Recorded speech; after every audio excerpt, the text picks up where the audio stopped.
ഫെബ്രുവരി 12 ഇന്നത്തെ daily reflection അർപ്പണബോധം എന്ന തലക്കെട്ടോടുകൂടി 12-ാം പടിയുടെ ലേഖനം 12-12 ലേഖനത്തിലെ ഭാഗമാണ്. ഈ രണ്ടാമത്തെ പടി ചർച്ച ചെയ്യുന്ന മാസം ശരിക്കും എന്തിനാണ് ഈ 12-ാം പടിയുടെ ഭാഗങ്ങളൊക്കെ നമുക്ക് പറയുന്നത് എന്ന തോന്നലുകൾ ആദ്യകാലത്തുണ്ടായിരുന്നു. അവിടെ നമ്മൾ പരാജയം സമ്മതിക്കാൻ തയ്യാറായി ആൽക്കഹോളിക്സ് അനോണിമസിൻ്റെ പ്രോഗ്രാമിലേക്ക് വരുമ്പോൾ നമുക്കൊരു കരുത്തുണ്ട്. പരാജയം സമ്മതിക്കുന്നതിലൂടെ കരുത്തിലേക്ക് പോകാമെന്നും ജീവിതത്തെ നമുക്ക് നേരിടാനുള്ള പ്രതീക്ഷയായിട്ട് നമുക്ക് മാറ്റങ്ങൾ ഉണ്ടാകേണ്ടതുണ്ട് എന്ന് ഓർമ്മപ്പെടുത്തിക്കൊണ്ടാണ് രണ്ടാമത്തെ പടി ഇവിടെ കടന്നു വരുന്നത്. അപ്പോൾ രണ്ടാമത്തെ പടി എന്ന് പറയുന്നത് നമ്മളെങ്ങനെയാണ് നമ്മൾ ഈ ലോകത്തിലെ പൗരന്മാരായിട്ട് പുനർജനിക്കപ്പെടുക, ഈ ലോകത്തിൽ ജീവിക്കാൻ നമ്മളെ പ്രാപ്തിയുള്ളവരാക്കുകയാണ്. പണ്ട് നമ്മൾ ദൈവം എന്ന് പറയുന്ന ആ സങ്കല്പത്തെയൊക്കെ മനസ്സിലാക്കിയത് നമ്മളിങ്ങനെ പ്രാർത്ഥിച്ചു കഴിഞ്ഞാൽ ആതീന്ദ്രിയമായിട്ടും മറ്റ് പല കാര്യങ്ങളും നമ്മുടെ ജീവിതത്തിൽ നടക്കണം. അപ്പോൾ കേവലം പ്രാർത്ഥന മാത്രം മതി, തന്നെ അങ്ങ് ശരിയാക്കിക്കൊള്ളും എന്ന് കരുതിയിരുന്ന ആളുകളാണ് നമ്മൾ. പ്രാർത്ഥന ഒരു സൈഡിൽ കൂടെ നടക്കുന്നു, ബാക്കിയുള്ള കാര്യങ്ങൾ ആ പ്രതീക്ഷയാണ്. പിന്നീട് ആ പ്രതീക്ഷയായിരുന്നില്ല ആൽക്കഹോളിക്സ് അനോണിമസിൻ്റെ രണ്ടാമത്തെ പടിയുടെ പ്രതീക്ഷ. മറിച്ച് ജീവിതത്തെ നമുക്ക് നേരിടാനായിട്ട് എങ്ങനെ സാധ്യമാകുന്നു, നമുക്ക് എന്താണുള്ളത്, നമ്മൾ എവിടെയാണ് നിൽക്കുന്നത്, അവിടെ നിന്ന് നമുക്ക് എങ്ങനെ പോകാൻ പറ്റും എന്നുള്ളതാണ്. അവിടെയാണ് നമ്മൾ മറ്റു മനുഷ്യരുമായിട്ട്, അതിൻ്റെ തുടക്കത്തിൽ ആ ലേഖനത്തിൽ പറയുന്ന ഒരു കാര്യം, ഈ ലോകത്തോടും ദൈവത്തോടും പൊരുത്തപ്പെടുക എന്നത് മറ്റു മനുഷ്യരെയും സാഹചര്യങ്ങളെയും സ്വീകരിക്കാൻ നമ്മൾ തയ്യാറാവലാണ്. ദൈവത്തെ അറിയുക എന്ന് പറഞ്ഞാൽ മറ്റു മനുഷ്യരുമായിട്ടാണ്, അല്ലാതെ നമ്മൾ ആകാശത്തിരിക്കുന്ന അത്യുന്നതങ്ങളിലെ പിതാവിനെ നോക്കിയിട്ടിരിക്കുന്ന പരിപാടിയല്ല ഇവിടെ. മറിച്ച് ആ പിതാവിനോടുള്ള സ്നേഹം പ്രവർത്തിക്കേണ്ടത് മറ്റു മനുഷ്യരുടെ ഇടയിലാണ്, മറ്റു മനുഷ്യരെ പരിഗണിച്ചിട്ടാണ്, നമ്മുടെ സെൽഫ് സെൻറ്റേർഡ്നെസ്സിനെ മാറ്റി നിർത്തിയിട്ടാണ്, നമ്മുടെ അഹങ്കാരത്തെ മാറ്റി നിർത്തിയിട്ടാണ്, നമ്മുടെ ഈഗോയെ മാറ്റി നിർത്തിയിട്ടാണ്. അപ്പോൾ നമുക്ക് മറ്റുള്ളവരായിട്ട് പൊരുത്തപ്പെട്ട് എങ്ങനെ പോകാൻ പറ്റുമെന്ന് പഠിക്കുകയാണ്. നമ്മുടെ രണ്ടാമത്തെ പടി നമ്മളെ സഹായിക്കുന്നതും അതിനാണ്. അപ്പോൾ അതെങ്ങനെയാണ് ഈ രണ്ടാമത്തെ പടി പ്രവർത്തിക്കേണ്ടത്?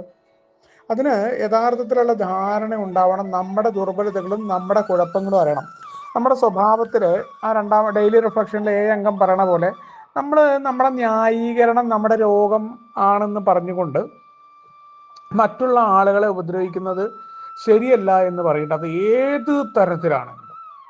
ഏതൊക്കെ തരത്തിലാണെങ്കിലും ഒരു ആൽക്കഹോളിക്സ് അനോണിമസിൻ്റെ മീറ്റിങ്ങിൽ എനിക്ക് അനുവദിക്കപ്പെട്ട സമയത്തിലധികം ഞാൻ ഷെയർ ചെയ്യുമ്പോൾ തൊട്ട്, അല്ലെങ്കിൽ മറ്റുള്ളവരുടെ അവസരം തട്ടിയെടുത്തുകൊണ്ട് മദ്യാസക്തനാണെന്ന് പറഞ്ഞുകൊണ്ട് ഞാൻ ചെയ്യുന്ന അത്തരം പ്രവൃത്തികൾ തൊട്ട്, ഇവിടങ്ങളിലെല്ലാം എൻ്റെ കുടുംബത്തിലായിക്കോട്ടെ അല്ലെങ്കിൽ എവിടെയെങ്കിലുമൊക്കെ എൻ്റെ ഈ കയ്യുള്ളവൻ കാര്യക്കാരൻ എന്ന ആ സ്വഭാവം ഞാൻ കാണിക്കാൻ തുടങ്ങുമ്പോൾ, മറ്റുള്ളവരെ പരിഗണിക്കാതെയുള്ള എൻ്റെ പ്രവർത്തികൾ ഏതൊക്കെ തരത്തിലുള്ള പ്രവൃത്തിയാണെങ്കിലും, അവിടെ പിന്നെ ഏത് ദൈവത്തെക്കുറിച്ച് ഞാൻ എന്ത് പറഞ്ഞിട്ട് കാര്യം?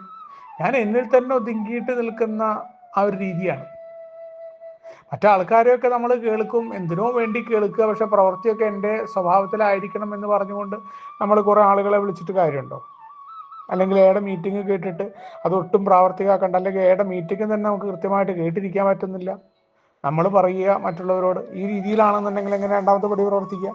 ആദ്യം യഥാർത്ഥത്തിൽ എൻ്റെ കുഴപ്പങ്ങൾ തിരിച്ചറിയുകയും അത് മറ്റൊരാളുമായിട്ട് ഏറ്റു പറഞ്ഞുകൊണ്ട് അത് മാറാനുള്ള തയ്യാറെടുപ്പ് എനിക്ക് ഉണ്ടാവണം. ന്യായീകരണം പറഞ്ഞിട്ട് കാര്യമൊന്നുമില്ല. മദ്യാസക്തനാണെന്ന് പറഞ്ഞിട്ട് എൻ്റെ അസുഖം മറ്റുള്ളവർ സഹിക്കേണ്ട കാര്യമൊന്നുമില്ല. അസുഖത്തെക്കുറിച്ച് ബോധവാനായാൽ തീർച്ചയായിട്ടും രോഗശമനം എൻ്റെ ഉത്തരവാദിത്തമാണ്. ആ രോഗശമനത്തിന് വേണ്ടി സഹായിക്കുന്ന വലിയ ഒന്നാണ് രണ്ടാമത്തെ പടി എന്നുള്ളത്. ആ രണ്ടാമത്തെ പടി പ്രവർത്തിക്കണം എന്നുണ്ടെങ്കിൽ എന്ത് വേണം? രണ്ടാമത്തെ പടി പ്രവർത്തിക്കണം എന്നുണ്ടെങ്കിൽ ഞാൻ ശരിയായ ധാരണ, എന്നെക്കുറിച്ചുള്ള ധാരണയുണ്ടാകണം. അതോടൊപ്പം തന്നെ എനിക്ക് മാറ്റുവാനുള്ള പ്രവൃത്തികൾ ഉണ്ടായിരിക്കണം, അതിയായ ആഗ്രഹം ഉണ്ടായിരിക്കണം. അവിടെയാണ് ശരിയായ ധാരണയുണ്ടെങ്കിലാണ് തത്വങ്ങളുടെയും ശരിയായ മനോഭാവങ്ങളിലേക്കുള്ള താക്കോൽ എന്ന് പറഞ്ഞാൽ, ഞാൻ യഥാർത്ഥത്തിൽ എന്താണ്, എങ്ങനെ എനിക്ക് മാറാൻ പറ്റും എന്നതിനെക്കുറിച്ചുള്ള ധാരണയുണ്ടാകുമ്പോൾ അപ്പോഴാണ് തത്വങ്ങൾ പ്രവർത്തിക്കുക. തത്വങ്ങൾ കേവലം പറഞ്ഞുകൊണ്ടിരിക്കുന്നതല്ല. അത് എൻ്റെ രോഗാവസ്ഥ മറ്റുള്ളവരിലേക്ക് ബാധിക്കാതെ, മറ്റുള്ളവരെ പരിഗണിച്ചുകൊണ്ട് അവർക്ക് ഉപദ്രവകരമാകാതെ ജീവിക്കാൻ അനുവദിക്കുക എങ്ങനെയാണ് എന്ന് വളരെ കൃത്യമായി പ്രവർത്തിക്കുന്ന ഒന്നായി മാറുന്നു. ശരിയായ മനോഭാവങ്ങൾ കടന്നു വരുന്നു. മറ്റു മനുഷ്യരല്ലാണ്ട് ഞാൻ ഇങ്ങനെയാണ്, ഞാൻ അങ്ങനെ പെരുമാറും, ഒന്നുമല്ല. മാറ്റുവാൻ പറ്റുന്ന കാര്യം തന്നെയാണ്. ആ പ്രാർത്ഥനയിൽ എനിക്ക് മാറ്റുവാൻ പറ്റുന്ന നിരവധി കാര്യങ്ങളുണ്ട്.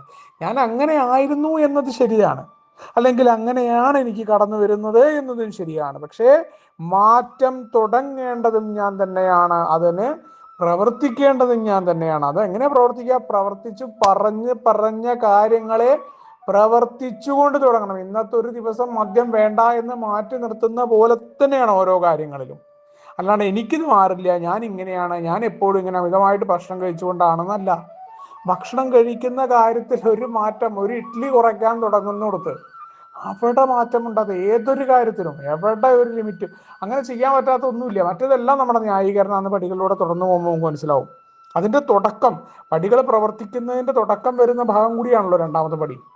എനിക്ക് ഇത് വരെയുള്ള ഈ രണ്ടാമത്തെ പടിയാണ് തുടർന്ന് അങ്ങോട്ട് എല്ലാ ഭാഗങ്ങളിലും പ്രവർത്തിക്കേണ്ടത്. അപ്പം അതിനെന്ത് വേണം? എന്നെക്കുറിച്ചുള്ള ധാരണ വേണം. എന്നാ വലിയ ശക്തി എനിക്കിത് മാറ്റുമെന്ന ബോധ്യം ഉണ്ടാവണം. വലിയ ശക്തിയുടെ ശക്തി കാണേണ്ടതും അത് പ്രവർത്തിക്കുന്ന മീറ്റിങ്ങിൽ ഘോരഘോരം പറഞ്ഞിട്ടല്ല, എൻ്റെ പ്രവർത്തികളിൽ ഉണ്ടാവണം. ഇത്തരം കാര്യങ്ങളിൽ എനിക്ക് പ്രവർത്തിക്കുമ്പോൾ അറിയാൻ പറ്റും യഥാർത്ഥ പ്രവൃത്തി ഉണ്ടാവുന്നുണ്ടോ എന്ന്. അവിടെയാണ് നല്ല ജീവിതത്തിലേക്കുള്ള താക്കോൽ എന്ന് പറയുന്നത്. ആൽക്കഹോളിക്സ് അനോണിമസിന്റെ ഓരോ പ്രവർത്തനങ്ങളും പടികളിലൂടെ കടന്നു പോകുമ്പോൾ 12-ാം പടിയിൽ പറയുന്ന പോലെ ആ നല്ല ജീവിതത്തിന് ആനന്ദമാകുന്നു എന്നൊക്കെ പറയുമ്പോൾ അതിലേക്കൊക്കെ എത്തുന്നതിന് മുന്നേ രണ്ടാമത്തെ പടി കൃത്യമായി പ്രവർത്തിക്കുകയും ആ ജീവിതം എന്ന് പറയുന്നത് എങ്ങനെയാണ്, ആ ജീവിതത്തിന് ജീവിതമാകുന്ന രീതിയിലേക്ക് സ്വീകരിക്കാൻ എന്നെ പ്രാപ്തമാക്കുന്നത് എന്തോ അതാണ് ആ വലിയ ശക്തി എന്ന ധാരണ. ആ വലിയ ശക്തി പ്രവർത്തിക്കുമ്പോൾ പരാതികളും പരിവട്ടങ്ങളും ഇല്ലാണ്ട് ജീവിതത്തെ നേരിടാനും അതേപോലെ എനിക്ക് മാറ്റുവാൻ പറ്റുന്ന കാര്യങ്ങളെ കൃത്യമായി മാറ്റി എന്നെ കൊണ്ട് മറ്റുള്ളവർക്ക് ഉപകാരമുണ്ടാകുന്ന, ഇനി ഒന്നുമില്ലെങ്കിൽ ഉപദ്രവം ഉണ്ടാകാത്ത രീതിയിൽ നിൽക്കാനൊക്കെ സഹായിക്കുന്ന ഒന്നാണ്. അപ്പോൾ ഒരു അർപ്പണ മനോഭാവത്തോടു കൂടി പ്രവർത്തിക്കാൻ ആൽക്കഹോളിക്സ് അനോണിമസിന്റെ മീറ്റിങ്ങിൽ കേവലം പങ്കെടുക്കുകയല്ല, മറിച്ച് ഫെലോഷിപ്പിൽ മനസ്സിലാക്കുന്ന കാര്യങ്ങളെ കൃത്യമായിട്ട് രണ്ടാമത്തെ എന്ന് പറയുന്ന പ്രോഗ്രാമിലേക്ക് വന്ന് പ്രവർത്തിപ്പിക്കാനായിട്ട് ഞാൻ എന്നെ ഒരുക്കിയെടുക്കാനും അതിനുവേണ്ടി എന്നെ സമർപ്പിക്കേണ്ടതുണ്ട് എന്നുള്ള കൃത്യമായ ബോധ്യപ്പെടുത്തൽ, അതൊരു ദിവസത്തെ പരിപാടിയായിട്ട് ദൈനംദിനമായ തുടർച്ചയിലൂടെ കൊണ്ടുപോകണം എന്നുകൂടി ഓർമ്മപ്പെടുത്തിക്കൊണ്ടാണ് ഇന്നത്തെ ഡെയിലി റിഫ്ലക്ഷൻ കടന്നു വരുന്നത്. നമുക്ക് ഒരുമിച്ച് കൊണ്ട് പറയുന്ന തത്വങ്ങളോട് മുന്നോട്ട് പോകാം. ശുഭദിനം, സുപ്രഭാതം.